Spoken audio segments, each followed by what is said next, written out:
Pada abad ke-19, kekuatan besar Eropa membentuk aliansi untuk menjaga keseimbangan kekuatan.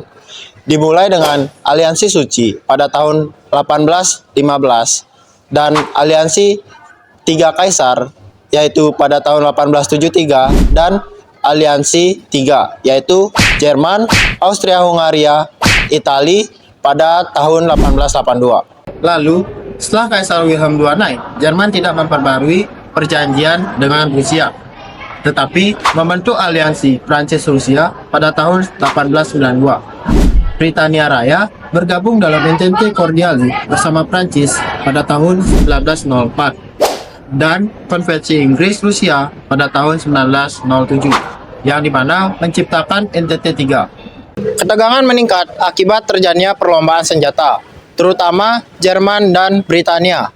Austria-Hungaria memperburuk situasi karena menyerang Bosnia pada tahun 1908. Ketegangan ini memicu Rusia dan Serbia. Perang Balkan terjadi pada tahun 1912 sampai 1913. Perang ini semakin memperburuk stabilitas Eropa.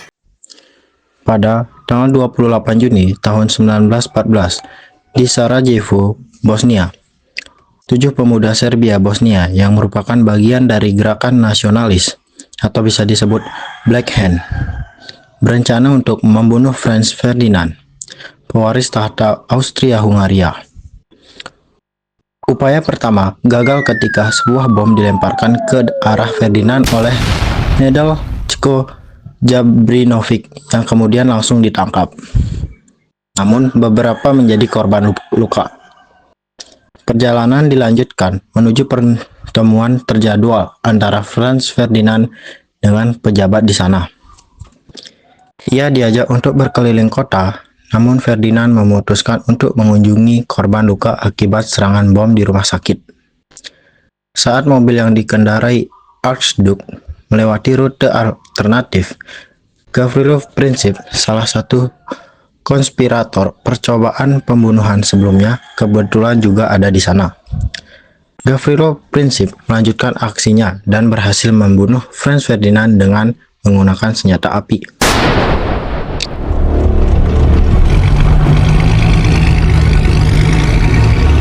I knew this was the wrong way. I mean, the next left. Stop arguing. We're sitting ducks here.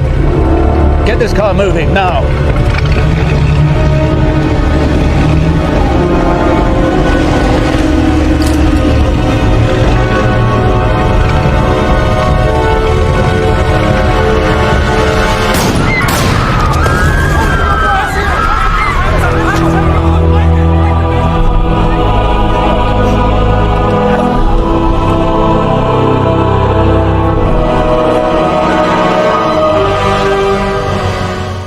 Menanggapi hal ini, Austria-Hungaria mencari dukungan dari Jerman. Austria-Hungaria mendeklarasikan perang terhadap Serbia. Rusia mendukung Serbia sehingga Jerman menyatakan perang terhadap Rusia. Prancis sebagai sekutu Rusia ikut terlibat. Jerman menyatakan perang pada Prancis. Britania Raya ikut terlibat dan menyatakan perang pada Jerman. Austria-Hungaria menyatakan perang pada Rusia dan Serbia mendeklarasikan perang terhadap Jerman. Lalu, Prancis dan Britania Raya menyatakan perang pada Austria-Hungaria dan Perang Dunia I pun dimulai.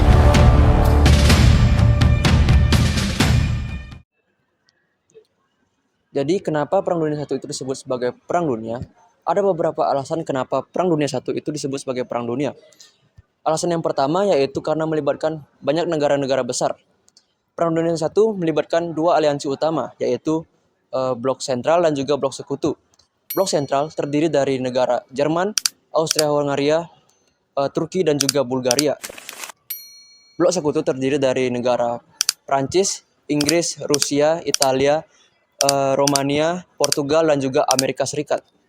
Alasan yang kedua yaitu karena medan Perang Dunia I tidak hanya terjadi di Eropa, tetapi juga terjadi di Afrika, Timur Tengah, Kepulauan Pasifik, dan juga lepas pantai Amerika Selatan dan juga Utara. Alasan yang ketiga yaitu karena dampak dari Perang Dunia I ini tidak hanya menerpa negara-negara yang terlibat, tetapi juga menerpa masyarakat dunia, termasuk bangsa Indonesia. Selama beberapa tahun, dampak Perang Dunia I di bidang sosial, ekonomi, budaya, dan juga politik masih sangat. Perang Dunia I terjadi di Eropa. Salah satu penyebab utama terjadinya peperangan adalah persaingan di dunia industri dan juga militer oleh Jerman dan Britania Raya. Perang diawali oleh Jerman yang mendeklarasikan perang terhadap Prancis. Namun, karena garis pertahanan Prancis sangat kuat, akhirnya Jerman memutuskan untuk menyerang Prancis melalui Belgia. Mereka mengharapkan agar Belgia memberikan pasukan Jerman untuk lewat, tetapi Belgia malah menolak dan menyerang balik Jerman sehingga terjadi Battle of Lech. Austria-Hungaria menginvasi Rusia dan Serbia, namun percobaannya gagal, sehingga Austria-Hungaria meminta bantuan kepada Jerman. Hal ini yang membuat perang antara Rusia dan Austria-Hungaria yang dibantu oleh Jerman membuat Rusia kehilangan hampir sebagian besar pasukannya. Jerman terus menginvasi sehingga hampir mendapatkan ibu kota Prancis, yaitu Paris. Namun, Jerman melakukan kesalahan dengan meninggalkan celah di antara pasukannya yang membuat Jerman harus mundur dan mengambil posisi bertahan. Perang ini disebut dengan trench warfare. Mereka terus menyerang satu sama lain menyebabkan keadaan menjadi seri, tetapi perang belum juga usai. Sekutu menyerang blok sentral yang berada di benua Afrika. Italia yang awalnya berada pada sekutu Jerman dan memilih keluar dari Triple Alliance. Italia diajak berunding oleh Triple Entente, yaitu Rusia, Britania Raya, dan juga Prancis, dan dijanjikan wilayah Dalmatia diduduki oleh Austria-Hungaria. Bulgaria yang berada di antara Austria-Hungaria dan juga Serbia memilih untuk memasuki blok sentral dan pada akhirnya berhasil untuk menguasai wilayah Serbia dan juga Albania. Rusia memutuskan mengundurkan diri dari Perang Dunia I pada 1917. Hal ini disebabkan karena kondisi negaranya yang tidak kondusif. Pada 1918 muncul perjanjian Brest-Litovsk yang berisikan bahwa Rusia menarik diri dari Perang Dunia I. Jerman semakin putus asa dalam peperangan dan memutuskan untuk melakukan hal-hal di luar peraturan, seperti menenggelamkan kapal-kapal penduduk dan juga menggunakan serangan biologis. Amerika yang awalnya mencari keuntungan dengan memanfaatkan kondisi untuk berjualan kepada blok sentral juga mengalami kerugian besar, karena kapal-kapal yang ditujukan untuk membawa barang-barang kepada blok sentral ditenggelamkan oleh pasukan Jerman. Yunani mengalami perpecahan karena keinginan untuk bergabung pada pihak sentral ataupun sekutu. Namun pada akhirnya Yunani memilih untuk memasuki blok sekutu dan memundurkan pasukan dari Austria-Hungaria dan juga Bulgaria. Ottoman yang berada di blok sentral akhirnya menyerah karena wilayahnya diserang oleh blok sekutu melalui benua Afrika. Jerman yang akhirnya kewalahan pun mendapatkan bala bantuan oleh Amerika pun memutuskan untuk menyerah pada tanggal 11 November 1918 akibat peperangan. Jerman dipaksa untuk menurunkan kekuatan militernya dan membayar dampak dari peperangan yang dihasilkan.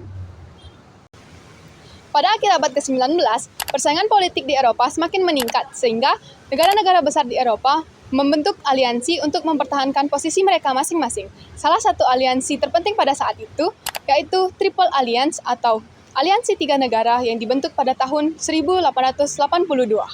Pada awalnya, Jerman dan Austria-Hungaria membentuk aliansi ini pada tahun 1879. Hal ini disebabkan karena Austria-Hungaria mengalami krisis di wilayah Bosnia, dan wilayah Bosnia didukung oleh negara Rusia dan Serbia. Austria-Hungaria merasa membutuhkan dukungan militer dari Jerman dalam menyelesaikan konflik ini. Pada tahun 1882, Italia bergabung ke dalam aliansi ini karena memiliki konflik dengan Prancis untuk memperebutkan wilayah di Tunisia.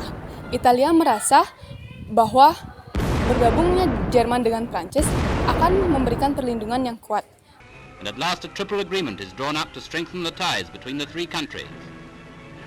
General Gumbusch signs first for Hungary. Then Herr von Schuschnigg signifies Austria's assent. And Il Duce himself comes last. And that's another international agreement to help make the world a better place to live in. Aliansi ini memiliki ambisi yang sama dalam membentuk kekuatan besar di Eropa atau yang biasa disebut dengan Great Power di Eropa. Istilah yang diberikan kepada ketiga negara ini adalah Central Power atau Front Central. Namun, ketika Perang Dunia I muncul pada tahun 1914, Italia tidak langsung terlibat dan memilih untuk bersikap netral. Dalam perkembangannya, Italia merasa dirugikan oleh Triple Alliance atau aliansi 3 negara karena aliansi ini tidak memberikan keuntungan yang diharapkan. Selain itu, Triple Entente yang terdiri dari Inggris, Perancis, dan Rusia menawarkan wilayah baru kepada Italia jika mereka mau berpihak kepada sekutu. Gak usah sok jago sekutu, Italia dan aku adalah teman mabar. Kami berdua melakukan setengah Eropa. Dua versus tawuran, gak takut gue. Hadapilah sekutu, kau hanya menghabiskan pasukan. Join bang.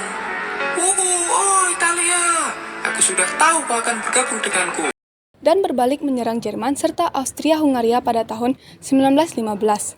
Oh my god, bro. Oh, hell no, man. What the fuck, man? Setelah Italia keluar dari aliansi ini, Kekaisaran Ottoman atau Turki Utsmani bergabung untuk memperkuat aliansi ini. Triple Entente merupakan hasil rancangan dari Raja Edward VII. Rancangannya ini benar-benar di luar dari pemerintahan resmi Inggris. Ia mengambil inisiatif pribadi dan dibantu oleh orang-orang yang tergabung di dalam jaringannya. Ketakutannya akan Jerman membuatnya membentuk Entente atau dalam bahasa Prancis yaitu hubungan antara negara di wilayah kontinental yaitu Rusia dan Prancis. Apalagi Prancis dimungkinkan masih memiliki dendam terhadap Jerman lantaran pernah dikalahkan dalam perang Franco-Prussian tahun 1870 sampai 1871 antara Napoleon III dari Kekaisaran Prancis kedua dan Konfederasi Jerman Utara yang dipimpin oleh Kerajaan Prusia. Skema Raja Edward VII pun berhasil untuk mengikat Prancis dan Rusia dalam genggamannya. Meskipun ia tidak terlalu peduli dengan nasib kedua negara tersebut, yang penting Jerman kalah pendukung dan nanti akan dikepung dari dua sisi pada saat Perang Dunia I, kenal dengan istilah front barat yaitu Prancis dan front timur yaitu Rusia. Raja Edward VII pun semakin takut akan kehadiran Kekaisaran Jerman yang semakin menjadi raksasa di kawasan Eropa melalui kemajuan teknologi, ekonomi, dan kebangkitan kekuatan politik. Lantaran, sejak jatuhnya Napoleon I, para hegemon Eropa sepakat dalam Kongres Wina tahun 1815 demi menjaga keseimbangan kekuatan dan politik di Eropa atau balance of power, sehingga tidak ada penguasa Eropa manapun yang memiliki kekuatan lebih unggul dari yang lainnya. Namun, penyatuan Konfederasi Jerman Utara Selatan menjadi Kekaisaran Jerman telah mengubah peta politik Eropa, sehingga turut menggeser balance of power yang selama ini utuh terjaga. Maka dari itu, untuk mengembalikan balance of power ke kedudukan semula, Inggris perlu mendisintegrasi Jerman dengan cara mengisolasi Jerman dan membuatnya memicu perang. Raja Edward VII benar-benar memaksimalkan sumber yang ia miliki untuk menjatuhkan Jerman. Pertama, dengan membentuk jaringan politik di luar pemerintahan resmi Inggris yang dibantu dengan politikus dan aparatus cakap yang setia untuk menjalankan misi propaganda Entente. Kedua, dengan mengakhiri splendid isolation atau permainan isolasi yang cantik. Maksudnya, selama ini Inggris hanya memanfaatkan sumber daya yang mereka miliki untuk bertahan hidup dan memenuhi kebutuhannya, mulai dari kekuatan militer, pasukan pangan, melibatkan jalinan politik dengan great power negara Eropa lainnya, selain Amerika Serikat, Jepang, dan koloninya. Dan mulai membuka hubungan aliansi melalui perjanjian kerjasama dengan negara great powers lainnya yang berpotensi menjadi sekutu Jerman agar Jerman terisolasi. Jadi, Perang Dunia I disebabkan oleh ambisi Raja Edward VII, geopolitiknya, permainan diplomasinya, agen-agennya, serta sistem aliansi yang ia bangun. Segala hal yang berkaitan untuk meruntuhkan Jerman, yang kemudian berkembang menjadi The Great War di Eropa, serta menyeret aliansi dunia menjadi Perang Dunia Pertama, merupakan produk intelektualnya. Dialah sang mastermind dalang dibalik Perang Dunia I. Setelah sekutu melancarkan serangan besar-besaran terhadap Jerman pada tanggal 29 September 1918, Jerman kemudian merasa terdesak dan mundur total hingga akhirnya Jenderal Paul von Lettow-Vorbeck menyatakan untuk menyerah pada tanggal 14 November 1918. Hal ini mendorong diadakannya Konferensi Damai Paris pada tanggal 18 Januari 1918 di Istana Versailles, Prancis, yang menghasilkan Perjanjian Versailles. Perjanjian ini dibuat oleh sekutu untuk menghukum Jerman tanpa melibatkan mereka dalam proses negosiasi. Awalnya, Jerman menolak untuk menandatangani perjanjian tersebut. Namun, akhirnya, pada tanggal 28 Juni 1919, Jerman menandatangani Perjanjian Versailles. Prancis ingin melemahkan Jerman dalam berbagai sektor demi keamanannya dan dominasi dalam industri baja.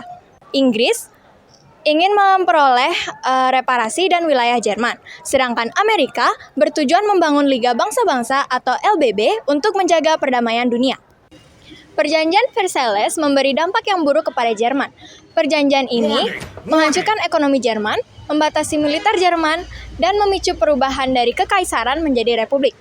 Hal ini dimanfaatkan oleh Adolf Hitler dari Partai Nazi untuk menyebarkan propaganda nasionalis, membangun militer, meraih kekuasaan, dan melanggar perjanjian, hingga akhirnya memicu terjadinya Perang Dunia Kedua setelah menyerang Polandia. Isi perjanjian Versailles itu sendiri adalah, yang pertama, pembentukan Liga Bangsa-Bangsa atau LBB. Yang kedua, Jerman mengaku bersalah sebagai pemicu Perang Dunia I. Lalu yang ketiga, Jerman harus membayar kerusakan-kerusakan akibat perang sebesar 132 miliar mark emas kepada sekutu. Selanjutnya yang keempat, jumlah militer Jerman dibatasi hanya menjadi 100.000 orang.